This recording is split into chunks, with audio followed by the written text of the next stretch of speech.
Hello, YouTube. Alpha White will bring you the latest Death Battle reaction. Miles Morales versus Static Shock. Okay. Familiar with Static. I watched the show when I was a kid. Not all the way through. There were several chunks that I ended up missing. So I'm more familiar with Static than I am with Miles. From what I understand, Miles really stands out from that Into the Spider-Verse movie. Never watched it, so I'm not too familiar with what Miles can and can't do. So, as usual, I'm giving Static my vote right now because I'm more familiar with him. Depending on what Miles brings to the table, may change things up. But, for right now, Static has my vote. Now, before we get into the actual reaction, I should apologize in advance in case the video or audio starts going wonky. My laptop's getting a little long in the tooth. I'm starting to shop around for a replacement, but until that happens, I'm basically stuck with the computer that wants to have a stroke every time I do so much as turn it on. You know electronics. A few years and they're already damn near obsolete.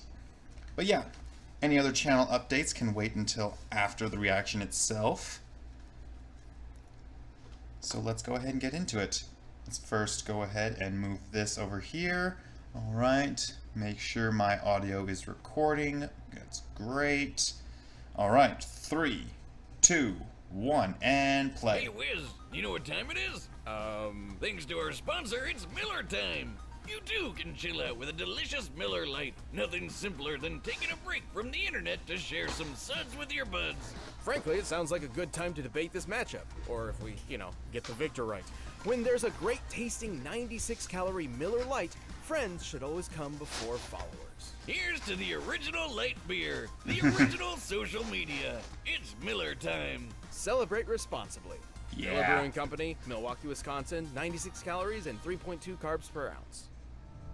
Here we go. I've missed this so much.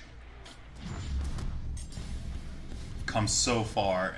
Throughout the earths of Marvel and DC Comics, Did they update their avatars? Of superheroes saving the day. But what Animation if I looks a told little you there were smoother. even more across the multiverse. Oh great, as if we don't have enough to keep track of already. I know. Miles Morales, the Spider-Man of Marvel's Earth number 1610. And Static, the electric genius from DC's Dakotaverse. He's Wiz and I'm Boomstick. Boomstick's And smile it's with our this job to avatar analyze is the kind of weapons, off-putting armor, for and me. skills to find out who would win. A death battle. Yeah. At first glance, the world of Earth 1610 isn't so different from our own. But look closer and you'll find Coca Soda instead of Coca-Cola, PDNY officers instead of NYPD. And a hamburger and fries can cost 30,000 goddamn dollars. But perhaps the greatest difference in this so-called Ultimate Universe was that Peter Parker, the friendly neighborhood Spider-Man, was dead. Enter Miles Morales. He was your typical kid from Brooklyn and didn't have much to worry about except his overbearing mom and dad. Hey kid, appreciate your folks while you have them. You never know when they're gonna pull a surprise Uncle Ben. Well, Miles spent most of his time Low with his blow. more laid-back Uncle Aaron, who turned out to be a secret supercriminal. Totally relatable. Anyway, during one of his heists into a secret lab, Aaron accidentally scooped up a spider. The next time Miles visited, the spider got loose and, you know what happens. Wow. This spider That followed reaction. the genetic enhancing Oz formula. Yet another attempt to recreate Captain America's infamous super soldier serum. It had previously transformed Peter Parker into the first Spider-Man. Wait a minute, who came up with the idea to store the super serum in a friggin' spider? Scientists can be weird sometimes. I know, And right? next time, put it in something that can't walk away. It's got 8 legs. That's like 4 times more walking power. Sure. Either way, with his new powers, Miles donned red and black to become the ultimate Spider-Man. As Yeah. the newest spider lad on the block, he does whatever a spider can. He's super strong, super fast, and has the overpowered super radar, the spider sense. After But meeting how does the all that Dark Man, compare Miles to took the up Peter classic Parker web Spider-Man? shooters, complete with multiple types of long to short range webbing. Yet another tool that would be perfect for snagging a beer from the fridge without leaving the couch. Boomstick, he was a teenager. Different universe, different drinking laws, right? And also, like Peter, he can stick to walls. You know, spider style. Yes, like some spiders, Miles can control his body's interatomic attraction, essentially sticking to walls like a magnet. However, unlike Peter, this subatomic electron manipulation gave Miles a few extra moves of his own. Yeah, the kid's got electric powers. He can zap Okay, people with a quick touch, now the fire off relationship massive between him and explosions, Static even for this turn matchup invisible. makes sense. Wait, what's that got to do with shocking people? This Venom Sting can even take out the Ultimate Universe's Electro, a being literally made of electricity. But Miles didn't just shock him, he disrupted Electro's own charge. Similar to a miswiring sending too much electricity in one direction and shorting out your computer when somebody forgot to plug it into the surge protector. Wiz, you know I don't believe in protection for anything. It's going in raw. Anyway, as the new Spider-Man, Miles obviously had a lot Fucking to live up to. boomstick. After his Uncle Aaron died in front of him, Ha! Told you somebody would pull a Ben. Miles pushed past the heartache. He persisted, living up to Peter's ideals, and eventually stepped out of his shadow to be Spider-Man in a way only he could. Oh yeah, what's up, Danger? He can blast apart a building-sized monster and survived being slammed around by the giant Cassie Lang. That's Ant-Man's daughter. He's smart enough to hack military drones and quick enough to destroy an alien device in a microsecond. Essentially, he needed to open and close a portal in an impossibly short time frame to prevent an alien force from invading. It's a long story. Point is, he's super fast. With his spider sense, he can react to things before they even happen. He's super tough, too. He even survived being caught in this giant super collider exploding. Measuring the size of this hole using real-world maps of New York and solving for fragmentation, we know this explosion must have been equivalent to about 222 tons of TNT. Sure, that's not technically canon to the comics, but guys, main series Spider-Man has done way crazier things. I mean, he has the same powers, and Miles has even beat the crap out of him. Classic Pete can bench press 130 tons, uses spider sense to dodge beams of light, and ripped apart Doc Ock's robo-arms, which once survived a 2-kiloton nuclear explosion. So I'd say the super collider. So far, Miles seems to be Unfortunately, ideal. Miles' electric powers can tire him out, and his spider sense does not protect him automatically, serving more as an alarm or proximity sensor. But the youngins proved himself to be the best successor a Spider-Man could ever want. Definitely in And regard to he just even got pure moved to the physical main Marvel output, timeline when they blew up Miles the has the Ultimate advantage. Universe. Miles Morales is truly one of the greats. Don't wash the mouth, wash the hands. So let's see how Static stacks up. Despite growing up in the most crime-filled neighborhood of Dakota City, Virgil Hawkins was a pretty chill guy. He spent his time playing D&D, reading comics, you know, typical nerd stuff. But he had one major problem, the classic sitcom bully. No teenage story is complete without it. During school, he was frequently harassed by local gang leader Francis Stone. Virgil's only refuge was one of his few friends, Larry Wade. Larry convinced Virgil there was only one way to get rid of Francis for good. Join his own gang and pack some heat. Things got, well, pretty intense, and Virgil wasn't having any of it. Yeah, it was good time call. to bail like DC Comics on their cinematic universe. But the damage was already done. The police I thought the arrived Uncle and let Ben loose thing was a massive low blow. canister of what seemed to be tear gas, but wasn't. Yeah, So, this great that's how they did it in the looking mist was comics. actually some experimental shit. It was supposed to tag each gang member so the cops could track them down later. But it was actually laced with radioactive quantum juice, which killed almost everybody. Yeah. I hate it when that happens. Luckily, Virgil was one of the few who survived, but the quantum juice still had an effect. You could say he was shocked to find out what it did. Oh god. Yes, he began to develop electromagnetic powers. So many Before this, puns Virgil to be always made felt here. out of his league. But now he was in a league of his own and became the superhero Static.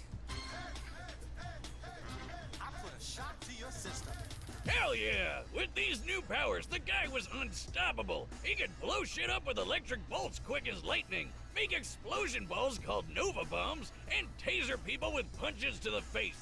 Right, but he's not just good at shocking people. Static can alter the electron attraction of any object or surface. He can erect extremely durable electromagnetic force fields that block most attacks. He can even move metal around like a hip young Magneto. And slip metal under his feet to take to the sky. His favorite ride is the Static Saucer, a giant frisbee that doubles as a shield and buzzsaw. Think about it. Don't you wish your car could literally cut through traffic? Obviously, turning superhuman overnight caught Virgil a bit off guard, But after a few speed bumps, he became a well-regarded superhero throughout the city of Dakota, even teaming up with fellow heroes like Icon and Rocket. Icon and Rocket? Come on, where's Batman and Wonder Woman? Oh, I should mention that while Static is part of the DC universe, he did not start there. See, Static was originally created by Milestone Comics, which eventually merged with DC. Their characters, including Static, existed in an alternate timeline known as the Dakotaverse. Then a guy named Dharma gained cosmic power and accidentally blew everything up, sending Static into the main DC timeline. It's really not too complicated. Uh-huh. I've actually been working on a device to peer into alternate Oh, no. timelines, but unfortunately... Oh no. Button! Well now, old chap, what were we discussing but a moment ago? Oh, shite, don't you know? Let's figure out who yet wins a fatality kerfuffle. Yes, I'm mad as hops. Let's begin, my fellow Ultra Cupidarian. I regret everything. Oh, I'll do it again. No. No! Thank you. I'm sure that's fine. Well, no matter the universe, Static was always one-upping himself. He learned how to see ultraviolet light and how to make people glow. Wait, what's that got to do with shocking people? That would be his ability to detect bioelectric auras. Static can also create power-draining plasma coils, disrupt the electrical impulses of others, and empower or heal himself by draining energy from outside sources. He can literally reattach his severed arm with shock power. I'm not even joking. Look at this. Since when did Okay. electricity do that? Clearly, Static has a lot of power at his beck and call. He can survive building-sized kabooms, lift hundreds of tons, and once turned this huge chunk of ice into slush in just a couple seconds. Based on the size of the ice and the required change in temperature for such a feat, Static must have output energy equal to 180 tons of TNT. He's quick enough to intercept lasers confirmed to be beams of actual light, which is pretty darn fast. And in the cartoon, he actually shoved some quantum juice in some lockers and launched them out of orbit. These are typical school lockers, which can weigh up to 30 pounds each. And fit approximately one nerd. To throw 3 of these into space, they need to be moving nearly 3,000 times faster than sound, requiring a throwing force equal to 4 kilotons of TNT. Damn! Okay, sure, that's not canon to the comics, but his electromagnetism could play tug-of-war with Superboy's telekinesis, which can lift 4 million tons. I'm not sure Static can go that far, but if he's anywhere close, it's still higher than throwing some lockers around. Though, despite Static's incredible power, insulators are his kryptonite, and he can run out of juice if he pushes himself too much. But the guy's one of the coolest superheroes who rarely got his time to shine. Heck, he was good enough to join the Justice League. I think even Virgil himself was shocked to see how cool he really was. Static shock! Alright, the combatants are set, and we've run the data through all possibilities. But first, all this talking has made me hungry for Blue Apron. Okay, add. Static still has my vote. I think he's gonna win this. By the sound of it, a lot of what he can do basically cancels out what Miles can do, and then just blows him out of the water the rest of the way. I think that the wall crawling is going to be canceled by Static being able to manipulate the magnetic attraction of some building or something.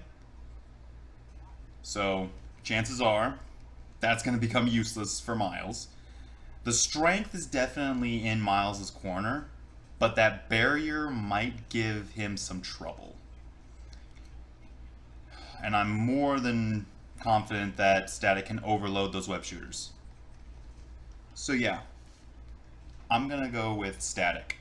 It sounds like everything he can do will cancel out what Miles can do. I'm not sure if the ultraviolet sight will be able to see invisible Miles, but we'll see. It's time for a death battle!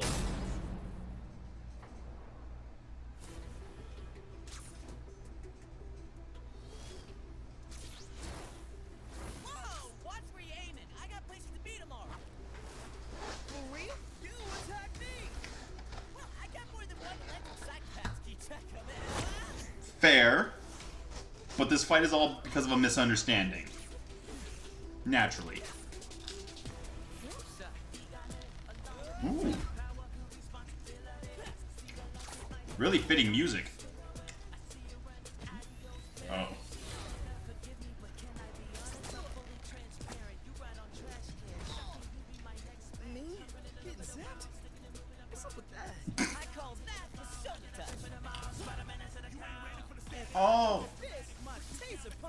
Oh man, they're on a wall.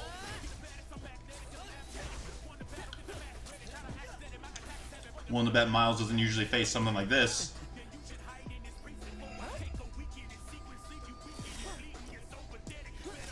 That's right, I forgot about that. That's a pretty neat way of attacking. But yeah, that's going to be, I think, Miles' biggest advantage here. That sheer strength he has. Oh, there it is. Cannot stick to a building if Static does not want you to. I forgot he could do that.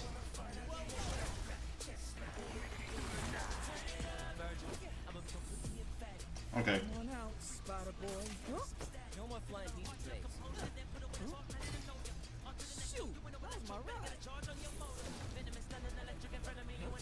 Oh, the bioelectric field thing.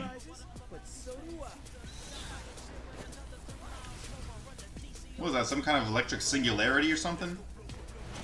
Oh. Ow. Ow again.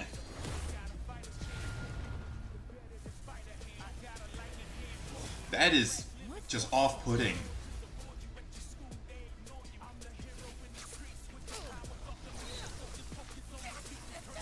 I thought so. You stupid. All I gotta do is... What? Plasma coil. If you hadn't noticed, this electric biz is kind of my thing. Aw, man. Plasma.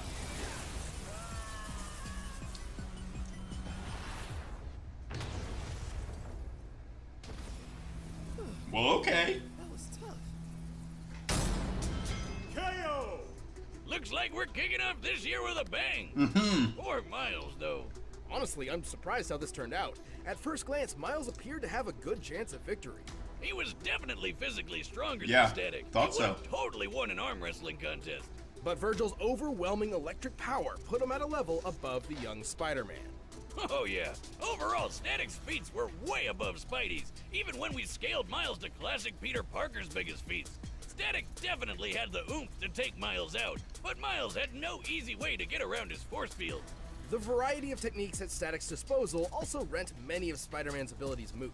Like how Spidey's invisibility didn't matter when Static could light him up like a Christmas tree, and his speed was so I wasn't similar quite to thinking what of the that Spider sense when could give I was Miles, thinking of that invisibility. The super radar wasn't that big of a help. Remember, just because he knew an attack was coming, didn't always mean he could dodge it in time. And, well, shockingly, Static only needed to hit him once. See, his electromagnetic manipulation gave him control over Miles' wall crawling and other abilities. As soon as he got a hold of Miles' bioelectric aura, it was basically all over. But hey, Miles and all the other Spider-Men fight Electro all the time, and they have no problem dealing with him. Why was Static any different? Yeah, Simply why? put, every iteration of Electro pales in comparison. Okay. He has no feats of power that come even close to Static, and frankly, Okay. he's an idiot. Okay. This was a fascinating matchup, but... Oh no, not again! No. Hey. Mr. Morales put up a jolly good show, and yet Mr. Hawkins had him outdone in breathtaking power, stalwart defense, and veritable versatility.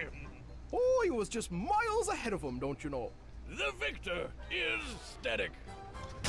Okay. Hey, thanks for checking out the premiere So of who's Untitled next? Death Battle. If you want the battle music for yourself, you can get it by clicking the link down below. And hey, the card game is back in stock, so check that out on store.roosterteeth.com.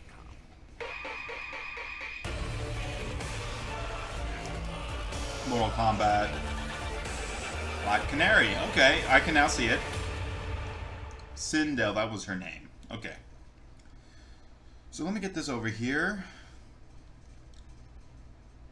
There we are. Come on. Yeah, computer's still going kind of slow. But yeah, that was a lot of fun.